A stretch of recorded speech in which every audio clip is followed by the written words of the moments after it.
Once upon a time there lived a young man whose mind was like a restless bird, constantly flying between the branches of past regrets and future worries. Day and night, his thoughts tormented him. He could not eat peacefully, sleep soundly, or even sit quietly for a moment. His heart was heavy with sorrow over mistakes he had made, and his chest was tight with anxiety about what tomorrow might bring. One day, unable to bear his suffering any longer, he decided to seek help from a wise sadhu who lived in an ancient temple on top of a hill.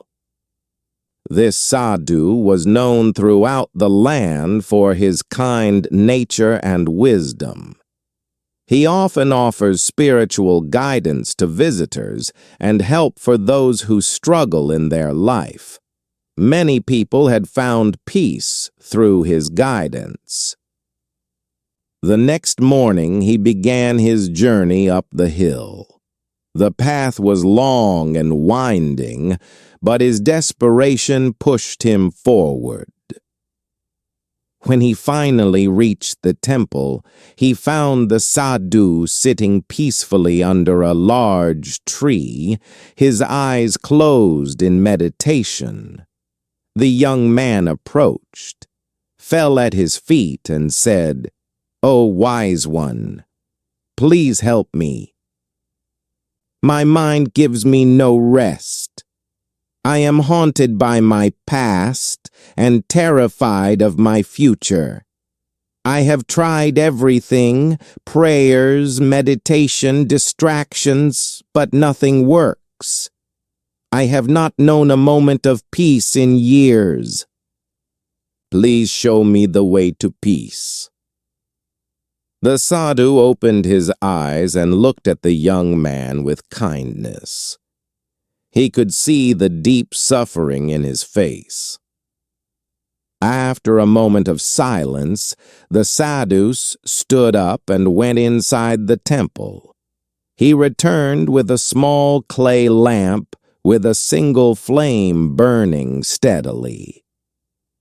"My son," the sadhu said gently, "I will help you, but first you must complete a simple task." The young man eagerly asked, "What task, Guruji? I will do anything to find peace." The sadhu handed him the lamp and said, "Take this lamp down to the village at the bottom of the hill, then bring it back up here to me. But remember, the flame must not go out. If it dies even once, you must start over again." The young man was puzzled and thought this was a strange request. This seemed too simple, but he took the lamp carefully in both hands and began walking down the hill towards the village. Almost immediately, a cool breeze threatened to blow out the flame. He quickly cupped his hands around it, shielding it from the wind. He walked more slowly, watching the flame with complete attention. Then he noticed other pilgrims coming up the path.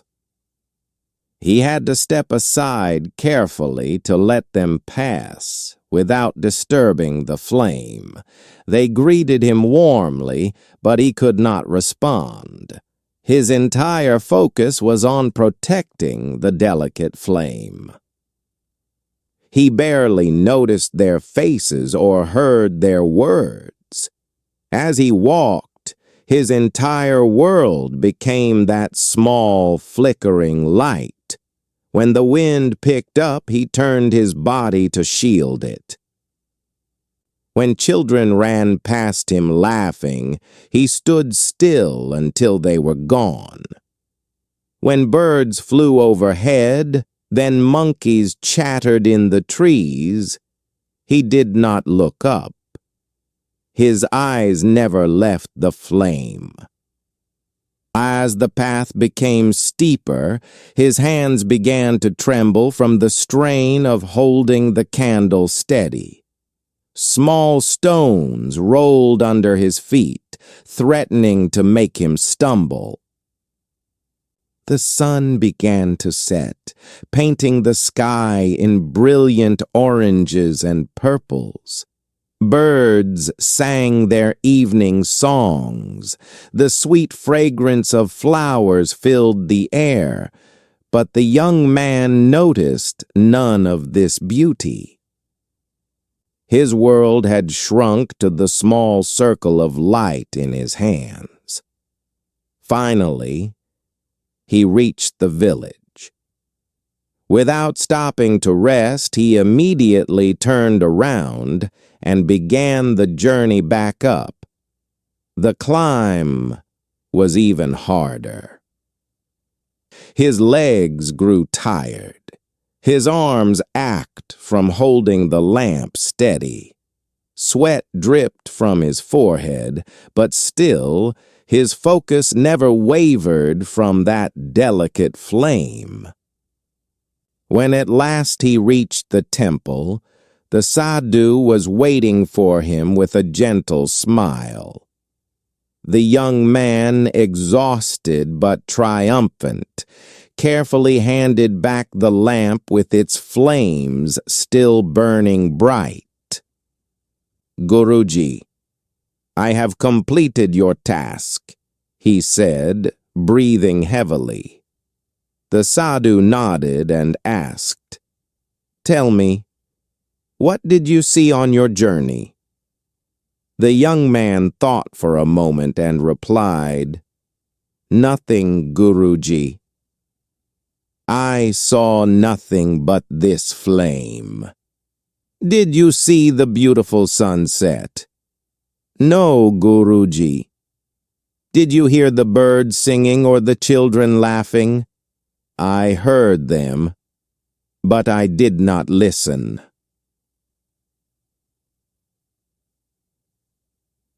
My mind was on the flame. "And tell me," the sadhu continued, "during this journey, did you think about your past?" The young man's eyes widened in surprise. No, I didn't." "Did you worry about your future?" "No, Guruji. There was no room in my mind for anything except keeping this flame alive." The sadhu's eyes twinkled with wisdom. "And tell me, during this time when your mind was completely focused on protecting the flame, were you at peace?" The young man's eyes widened with sudden understanding. Yes, Guruji."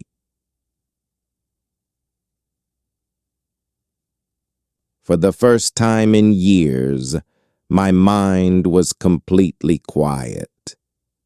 There was no room for regret or worry. There was only the flame. The sadhu smiled and placed his hand on the young man's shoulder. "My son, you have discovered the secret of peace. Just as you protected this lamp's flame by giving it your complete attention, you can protect your inner peace by keeping your mind focused on the present moment." He continued, "When your mind was fully absorbed in protecting the flame, there was no space for regrets or anxieties. The past could not touch you. The future could not frighten you. You were completely here, completely now." The young man's eyes filled with tears of understanding. "So, peace is not something I need to search for outside." "No, my child," the sadhu replied. Peace is not found by running away from life or by trying to stop your thoughts. moments. Peace comes when you learn to live like you walked with that lamp. Fully present, fully aware, fully focused on what is right in front of you. When you eat, just eat. When you walk, just walk. When you breathe, just breathe. Give your complete attention to this moment. And you will find that this moment is always peaceful. He bowed deeply to the sadhu and said, "Thank you, Guruji.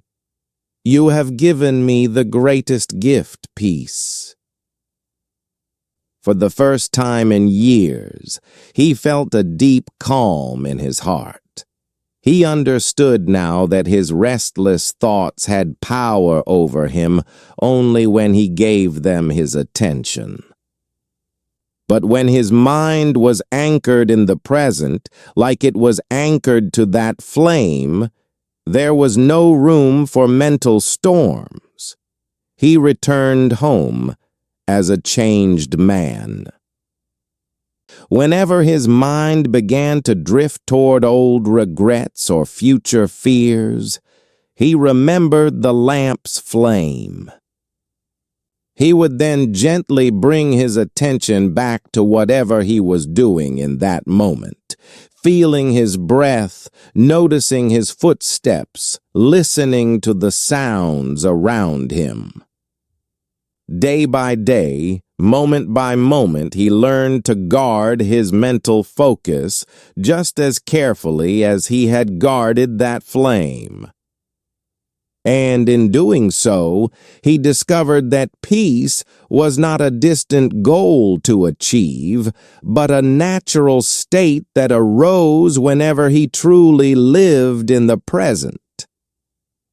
In our lives, we often believe that peace will come when our problems are solved, when we have more money, when relationships improve, or when circumstances change. But true peace is not dependent on external conditions. Like the young man protecting the candle's flame, when we learn to focus our complete attention on the present moment, we discover that peace is always available to us right here, right now. The past exists only in memory. The future only in imagination. But this moment is real, and this moment is where life happens. When we learn to live fully in the present, we find the peace we have been searching for was within us all along. Remember, anxiety lives in the future. Depression lives in the past. But life only lives in this moment. And this moment, when you truly meet it with your full attention, is always manageable, always peaceful, always enough. So, if you truly seek peace in your life, then stop living in the past and worrying about the future.